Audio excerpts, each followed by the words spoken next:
నాకు పాడేరు నియోజకవర్గం నుంచి వైఎస్ఆర్ కాంగ్రెస్ పార్టీ అభ్యర్థిగా నియమించినందుకు ముందుగా మా గౌరవ జగన్మోహన్ రెడ్డి గారికి హృదయపూర్వకంగా నమస్కారాలు తెలియజేసుకుంటూ ఈరోజు పాడేరు నియోజకవర్గంలో వెలువడినటువంటి ఫలితాల్లో 19,333 ఓట్ల మెజార్టీతో గెలిపించినటువంటి మా పాడేరు నియోజకవర్గ ప్రజలకు అలాగే వైఎస్ఆర్ కాంగ్రెస్ పార్టీ కుటుంబ సభ్యులకు నాయకులకు అందరికీ పేరు పేరున హృదయపూర్వకంగా నమస్కారాలు తెలియజేసుకుంటున్నాను.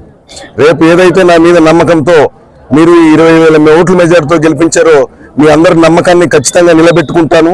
గౌరవ ముఖ్యమంత్రి గారు పెట్టుకున్నటువంటి నమ్మకాన్ని కూడా ఖచ్చితంగా నిలబెట్టుకుంటాను.